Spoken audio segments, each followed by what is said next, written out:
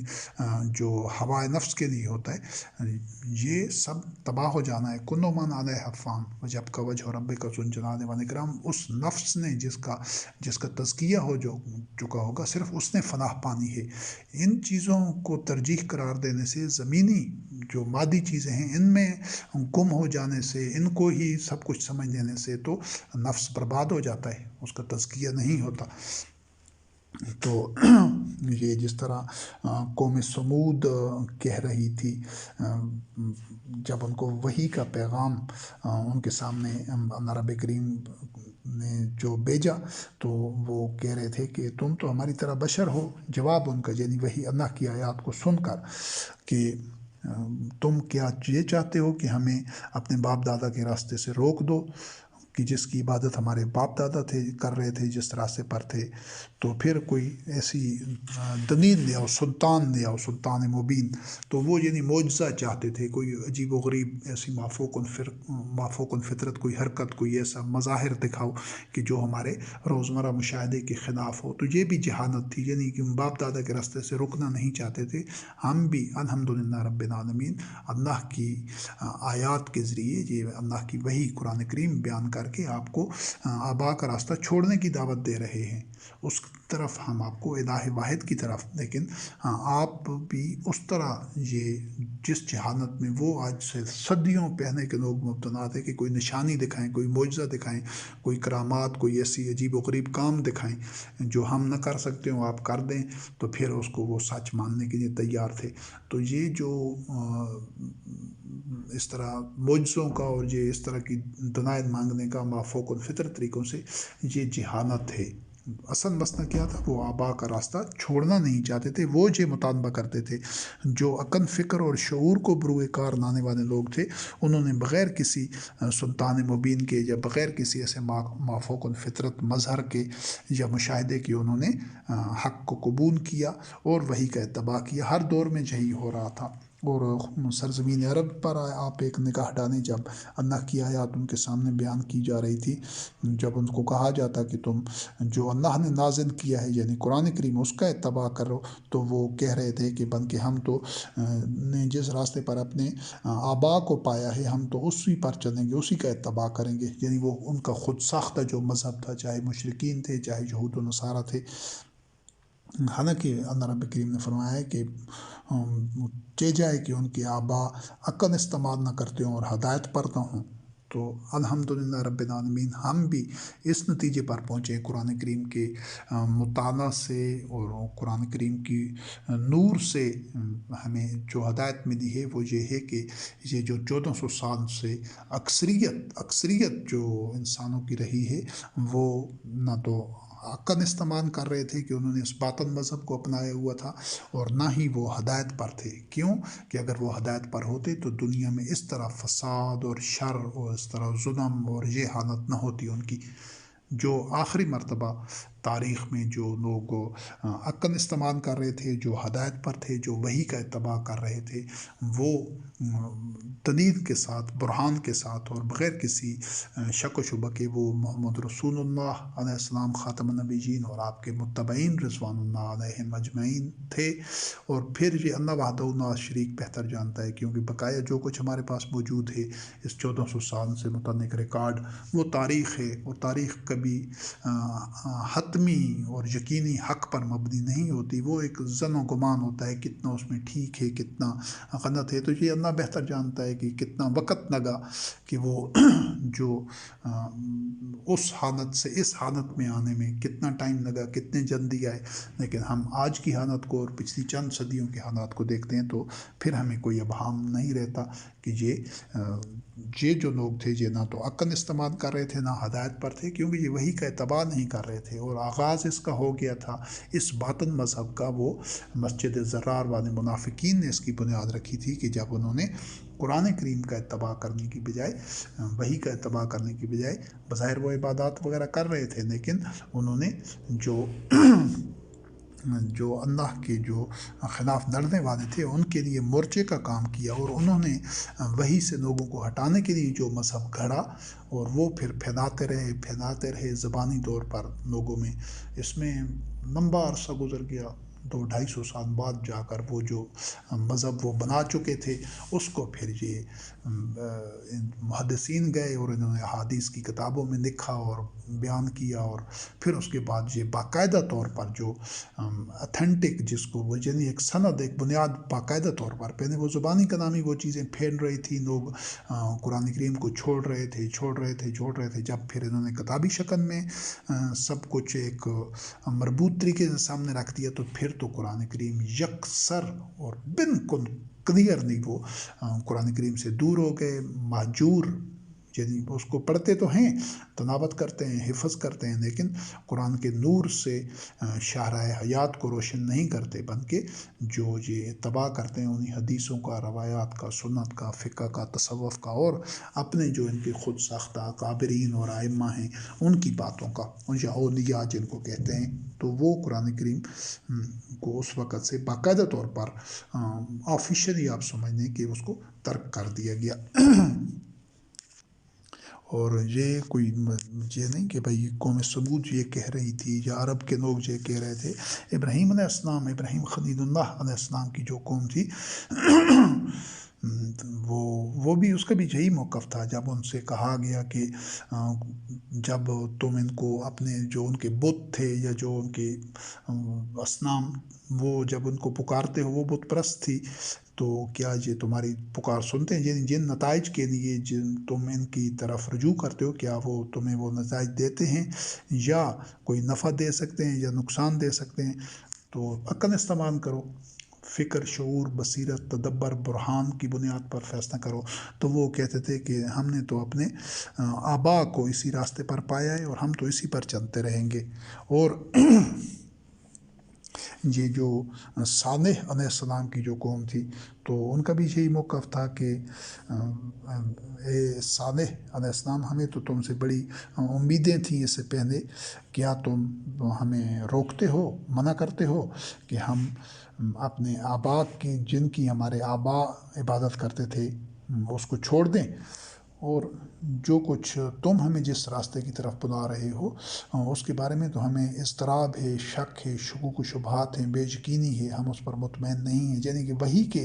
اتباع پر وہ مطمئن نہیں ہوتے۔ تو آج آپ بھی اپنے آپ کو ان آیات کی روشنی میں اپنا محاسبہ کریں، اپنا جائزہ لیں اور اپنا ایک تجزیہ کریں اپنے قلب کا، اپنے عمل کا، کہ کیا آج آپ بھی اللہ وحدہ لا شریک کی آیات کو سن کر، سمجھ کر اور ان کو اللہ کی کتاب میں سے دیکھ کر یہ تو نہیں کہنے والے کہ ہم تو اس کے بارے میں جو ہمیں دعوت دی جا رہی ہے الہ واحد کی طرف آنے کی، تو ہم اس کے بارے میں شکوک و شبہات کا شکار ہیں کہ ہم اپنے آبا کا راستہ 1400 سال سے یہ جو مذہب پر چل رہے ہیں اس کو کس طرح چھوڑ دیں۔ اور یہ جو جہنم میں ہوں گے اصحاب الجحیم، تو ان کا بھی یہی جرم، یہی جہنم میں جانے کے لیے کافی ہے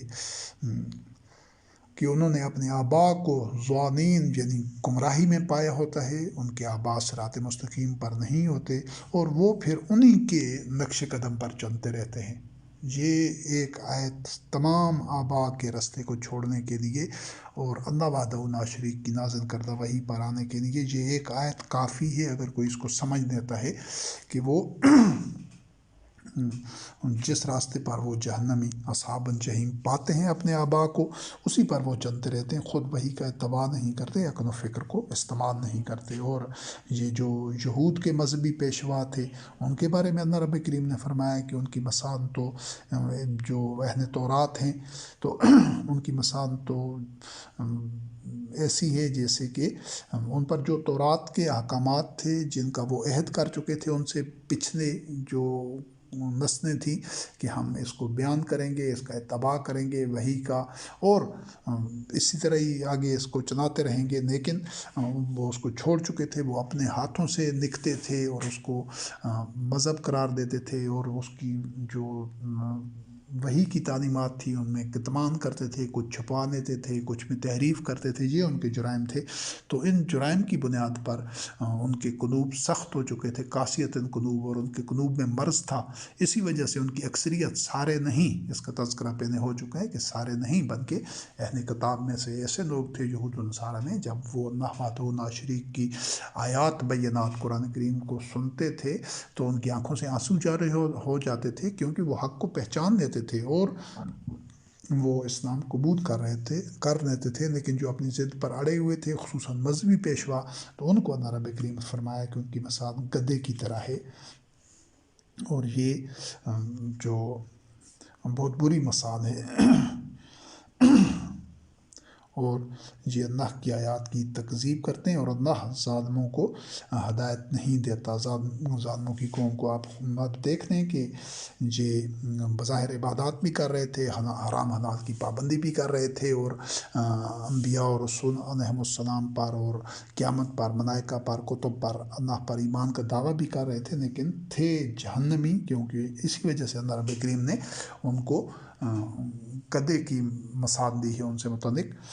کیوں کہ وہ وہی کا اتباع نہیں کر رہے تھے، وہ بس اپنے باپ دادا کے راستے پر چل رہے تھے۔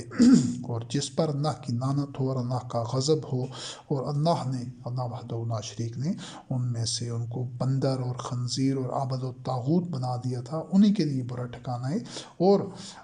وہ راستے سے گمراہ ہیں، جن ہدایت کے راستے سے۔ تو یہ اس کا ایک نتیجہ نکلتا ہے۔ اور اس نشست کے آخر میں یہ اللہ رب العزت نے محمد رسول اللہ علیہ السلام کو جو حکم دیا تھا کہ اس قصے کو بیان کرو، ہو سکتا ہے کہ لوگ تاکہ وہ فکر کریں، سوچیں، سمجھیں، تو اس قصے کو ہم بھی آپ کے سامنے بیان کر دیتے ہیں۔ اللہ رب کریم نے فرمایا کہ ان پر